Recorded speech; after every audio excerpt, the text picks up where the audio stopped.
Busy week over on the international scene as the Nations League heats up, but of course, all eyes really on Euro 2020 qualifying. We have the playoffs coming at ya next.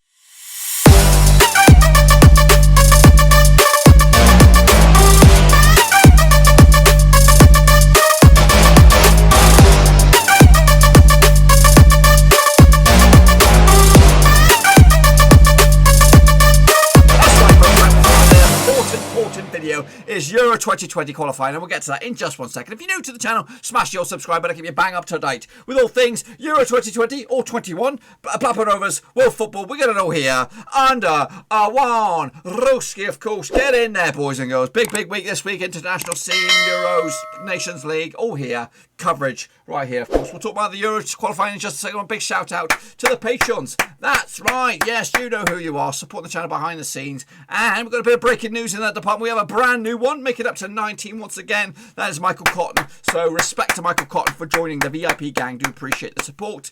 And Omar Esquivel, the Mexican sniper, up in his pledge to the channel. Do appreciate that, sir.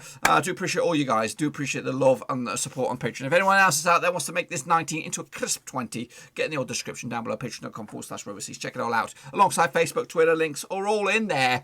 But we are talking about the Euro 2020 playoff. Monstrous couple of days, for fans across the world, including me. I'm a Scottish man at heart, German-Scottish, so I'm going to be rooting on the boys. Rooting on the boys, that's right. We'll take a look at them. Let's get into it. So here we go, boys and girls. Here we piss and go. Let's take a look at what we're talking about.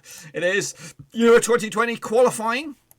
Now, these are the semi-finals. We're going to take a look at the 8 semi-finals that are going to be taking place on the 8th of October. Goodness gracious me. Monstrous game, one-legged affairs, one and done. One and done. You win, you go through to the finals, which will take place on the 12th of November. And we'll come back, of course, to take a look at those pickaroonies when they come around. So let's get into it. Take a look at the teams that are involved, or the nations that are involved. Here are the nations that make up the sort of Path A, the sort of, I don't know, I wouldn't say the strongest group. Maybe they are the strongest group, I don't know. But we have Iceland, top left-hand corner right there. Iceland coming in, of course. What did they do? How did they get in? They actually finished third in Group H in the Euro 2020 qualifying campaign, finishing 19 points for them, 4 shy of a runners-up spot in the same group as France and Turkey, who are already through, of course. Romania are also in there with them. They finished 4th out in Group F, behind Norway, Sweden and Spain. Sweden and Spain through. Norway also in the old playoffs as well. We also got Bulgaria there, bottom left-hand corner. Bulgaria, how did they get on? How did they fare? Whose group were they in? I'm just trying to find. They were actually finishing in England's group, finishing 4th, behind Kosovo with just 6 points on the board, just 1 win and their campaign, 3 draws as well. And wrapping it up in this path here is Hungary. They're hungry for a victory, actually also finishing in 4th in their group, Group E, which included Croatia and Wales, who are also through to the tournament itself. We'll take a look at the game in a second. Moving on to the next group or next path, which is Path B. It includes Bosnia-Herzegovina on the left-hand side there. Bosnia-Herzegovina finishing in 4th out in Group J. Italy, of course, running our way with it, 30 points out of a possible 30. Finland in 2nd, 4 points clear of Greece, who finished in 3rd. Bosnia are in 4th in this one, and that's a surprise to me. I thought they were going to do very well in this group. They're joined alongside Northern Ireland. Northern Ireland had a tricky old group. They were with Germany, weren't they? Finishing in 3rd, respectively, in there. Well, of course, Michael O'Neill was in charge then. He's not in charge now. Finishing 3rd behind the Netherlands and Germany, who have also qualified for the Euros. They'll be there, but will Northern Ireland join them? We'll have to wait and see. Next up, Slovakia. Slovakia is finishing in, is it Slovakia? Finishing in Group E, finishing 3rd behind Croatia, of course, World Cup finalists. They're also through to the Euros, and Wales are also there as well. Slovakia just 1 point shy, just 0.1. And a very difficult group alongside Hungary as well. And then wrapping it up, it was the Republic of Ireland. They were also in Switzerland and Denmark's group, which was Group D, finishing 3 points adrift of Denmark. Yeah, you fancy your chances maybe to get through on this one. Moving on to the next path, which is Path C, Scotland's group, big group this one, difficult group this one, of course, Scotland. They had it all to do, didn't they? They had the unbeatables, Belgium, top of the pops out in Group I, winning all 10 games. Russia also very difficult as well, 24 points for them. Good whopping 9 points clear of Scotland in 3rd. They'll be playing alongside, who else is in that group? They've got Israel. Israel finishing in 5th out in Group G, 3 points adrift of North Macedonia and Slovenia.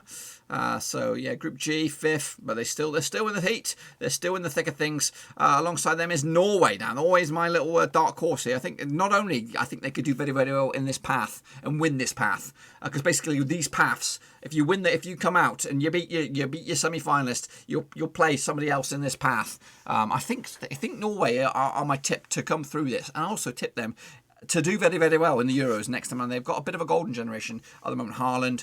They've also got Soloth as well. They've got that fella from Real Madrid, the winger, the youngster. They've got some really good players at the moment. Sanderberg, I think, as well, from Sheffield United. Anyway, Norway finishing in 3rd out in Group F alongside Spain again.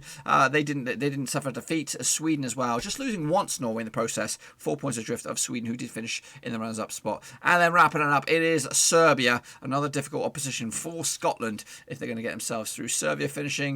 They're finishing in 3rd in Group B alongside, of course, Euro 2016 champs. Portugal, they're finishing in 14th points, 2 defeats for them so far. Into the final path we go. Who do we have here? We have Georgia. Georgia coming in. This is path, what is it, D? Is that as simple as that? Yes, it is. Georgia, in this group, where did they finish in their group? They didn't do that very well, did they? This is what I don't really get about this. They finished in 4th out in Group D, alongside Switzerland and Denmark, who do make it through to the Euros. Republic of Ireland also competing for a shot here in the old knockout stages or the playoffs here. So yeah, Georgia in here, not really great, to be honest with you. I don't get it. I don't quite see why these boys are still competing for a spot to get themselves through. Meanwhile, they're going to be joined by Belarus, Belarusia. Where are they? Where do they finish out in their respected groups? Belarus coming at you. Where are they? Where are you? I don't even see them. Where are they? Where do they finish? Belarus. They finish in Group C. Group C alongside Germany and Netherlands. They did go through. Northern Ireland finishing above them. They just picked up 1 win, 4 points on the board. A bit of a joke, really, that they're still in the hunt. No disrespect to them. North Macedonia, though, a bit more meat in the matter. Finishing 3rd in their group, in Group G. 5 points adrift of Austria and Poland, who actually made themselves through to the qualifying campaign. And wrapping it up is Kosovo. The dark horses for me. Could cause them big problems. Finishing 3rd out in the Group A, behind England and the Czech Republic. And they made themselves through so far as it stands. Again, that is the teams that make up the Euro 2020 playoffs. So let's get into it and, of course, take a look at the matches. Then, shall we? Let's start it all off with what is looking like a bit of a crunch clash, this one. I think the winner of this will probably fancy the chances to get himself to the Euros. Win or bust for North Macedonia or Kosovo. Let's take a closer look at these then. Shall we? Now, these two sides have played each other. No, they've never played each other, of course, new nations in the regard of football. But they come into this. Kosovo not too great in the Nations League, not picking up a win at all, picking up a draw against Moldova away from home. Last time they were at home, Kosovo, they did lose to Greece, and that was, of course, back in September. Meanwhile, North Macedonia looking a little bit better, actually, picking up an unbeaten run of 2 games, beating Armenia 2-1, which is no easy feat, and of course picking up a draw against Georgia away from home as well. So as it stands, form-wise, you would probably go with North Macedonia. But what do the bookies think on this one? The bookies will go with 29-20 for North Macedonia, 21-10 is your draw. 2-1 is your odds for Kosovo for the victory. It's tight.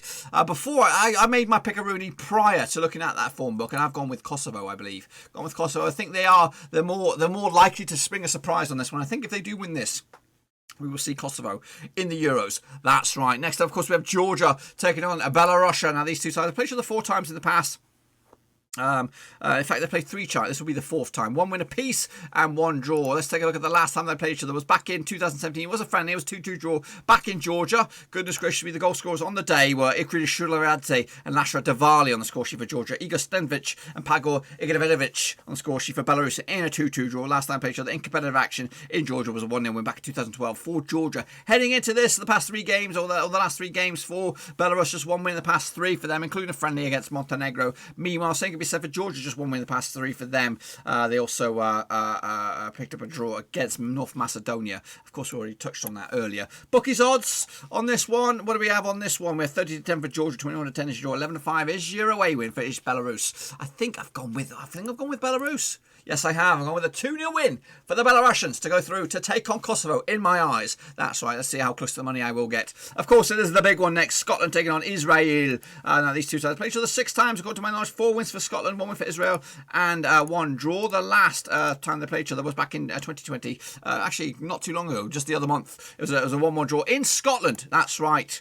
Ryan Christie from the penalty spot. Urin Zahavi on the score sheet for Israel in a 1-1 draw. However, last time the previous two, well, in fact, the last 3 is 1 win apiece. 1 win apiece and a draw. Goodness gracious me. However, last couple of games for Israel, back-to-back draws for them, picking up a draw against Scotland and then picking up a draw against Slovakia. Scotland coming to this, a draw and a win at the past 3 games. And they'll fancy the chances, of course, against Israel this time around. The bookies odds will go with Scotland as well. 2019, they are the favourites. 2019 on, 23 to 10 is your draw. 3 to 1 is your long shot. That is Israel. I've gone sticking with my lads. Scotland will win this one. Yes, they will. Not by much. 2-1 win. Take it to the bank. Take it to the bank. Next up, we have a meaty one. It is probably one of the I would say, the most difficult game to call. Norway against Serbia. These two sides have played each other just 2 times. 1 win for Norway, nothing for Serbia, and 1 draw. That last game was in Serbia. It was 1-1 draw. It was a friendly back in 2006. Nemanja Vidic is on the score sheet for Serbia back in the day. John Karu on the score sheet for Norway. Last time played each other prior to that was also a 1-0 win for Norway. Of course, heading into this, Serbia without a win in the past 2 games in the Nations League. Picking up a loss against Russia, a draw against Turkey. Meanwhile, Norway did lose to Austria 2-1 to Austria back in the start of September, but they bounced back with a 5-1 away win against Northern Ireland on this one. I think Norway will be your favourites, 8-5. Just pitch it above Serbia, 9-5. 21-10 is your away win. Of course, like I said, Norway got a bit of a golden generation at the moment. I do expect them to be strong opposition, and I think the winner of this will probably go through to the Euro. So I'm going to back Norway on this one. Quite convincingly, 3-1 win in the end. Bosnia-Herzegovina taking on Northern Ireland. Oh, unfortunately, this one's going to be a very, very hard one to call. But the previous 2 occasions that these two sides played has been 2 wins out of 2 for Bosnia-Herzegovina over Northern Ireland. The last time played each other was in the Nations League back in Bosnia. It was a 2-0 win back in 2018. Edin Dzeko with a couple of goals for Bosnia and Herzegovina on this one. Heading into this, though, what have we got? Northern Ireland. Without a win in 2 so far in the Nations League, losing 5-1 to Norway last time around. They also picked up a draw against Romania in Romania, which was not too bad of a result. Meanwhile, Bosnia-Herzegovina coming to us without a win in 2, picking up a draw against Italy, which was a good result. Bit of a hiccup against Poland, though, losing at home 2-1 in the end. Heading into this, the bookies odds, what do they think on this one? They go 2019 on for Bosnia-Herzegovina. They are the red-hot favourites. 23 to 10 is your draw. 3 to 1 is your long shots. And guess what? That is Northern Ireland. I hate to see this. I'd love to see Northern Ireland pull off the surprise here, but I can't see it. I really can't. I'm going to go with a 2-0 win, convincing win in the end. And that will be the end for Northern Ireland's Euro 2020-2021 hopes. Bosnia-Herzegovina will edge closer now, 1 step closer to the later stages. Will they take on Slovakia? Will they take on Ireland? Well, let's take a closer look at these then, that bad boys. These two sides have played each other. Where are you? They played each other 5 times. This will be the 6th time. 1 win for Ireland. No wins for Slovakia. 4 draws between these two nations. Last time played was a draw back in Ireland. It was in 2016. It was a friendly. It was a 2-2 draw in the end. The goal scorers, Paul Shane Long from the penalty spot, James McLean as well for Ireland, Miroslav Stoch and a big fat OG from Paul McShane. Giving Slovakia a share of the spoils on that bad boy. Last time played in competitive action was in Ireland. It was a 0-0 draw. And last time played in Slovakia was a 1-1 draw back in 2010 in the Euros qualifying campaign. Well, Sean St. Ledger on the score sheet for Ireland and Jan Jurica on this one. Ireland come into this without a win in 2 in the Nations League. Same can be said for Slovakia. Picking up a draw against Israel. Meanwhile, Ireland picking up a draw against Bulgaria. That's the best results they've had so far in the Nations League. Heading into this, Slovakia 6-4 for the odds, 90 to 10 for Republic of Ireland, 21 to 10 is your draw. It looks like Slovakia have the edge on the bookies, but for me, I'm going bold. I'm going to go with Ireland with a 1-0 win. Might not be big, might not be convincing, but it'll be just enough to keep themselves in the mix and maybe a step closer to the Euros once again. Iceland taking on Romania. These two sides locking horns again on the 8th.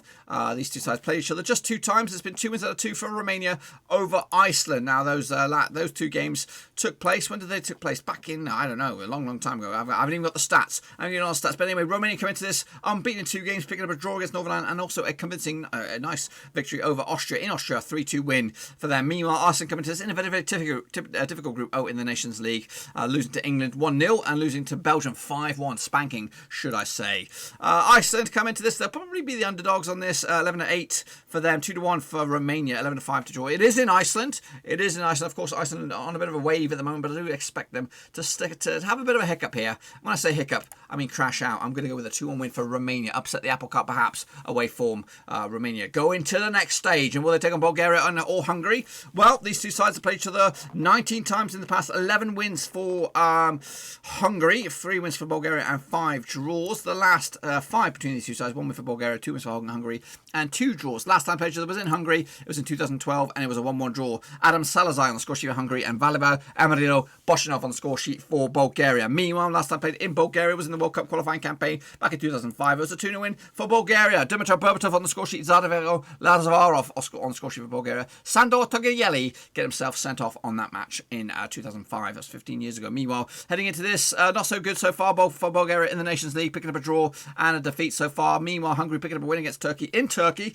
but also losing to Russia at home. So Hungary looking good at the moment. They fancy their chances, but Bulgaria at home is also difficult to call. 11-4 is your draw. 11-4 is your home win. 23-10 is your draw. 21-10 is your away win. This one could go either way. Really could go either way. And there's no draws in this one. One leg and you're done. I'm going to go with it to Bulgaria in the end, my friends. And that, my friends, will set up a what would I got? I've got a Kosovo Belarus final November. That will take place. Scotland taking on Norway. That will be also in that final as well. Bosnia-Herzegovina taking on Ireland. And I've got Romania taking on Bulgaria. That, my friends, is what I think will happen. Be sure to get your pickaroonies in this one. There's no prediction league for this one. It's just for laughs. But I want to see your picks. And we'll take a look at them, of course, when we get back into it as well. And that, my friends, is all I've got for you today. Hopefully you enjoyed the video. If you did, smash that thumbs up. And if you are new, bang the old subscribe button. Keep you bang up to it with all things Blackburn Rovers related, Euro 2020 related, 2021 related, of course, World Football related. We're all here under one roof. Of course, on the channel, we've got the Old Nations League pickaroonies, and we'll cover that, of course, extensively. And that does have a live prediction league in there. So make sure you stick your nose in there and get your pickaroonies in it. Of course, we'll be back, of course, to take a look at the finals when they come back around in November. Get your picks in. I want to take a look at them, what you think will happen. This is it. Meaty matter for the likes of Kosovo, for the likes of Scotland, Northern Ireland and Ireland, Bulgaria, Iceland, Norway. They've all got it all to do. Can they get over the line and make it to the next stage? Because the Euro 2020 is going to be special, and we'll talk all about that when the summer comes back around, hopefully without no COVID. Until then, I'm out!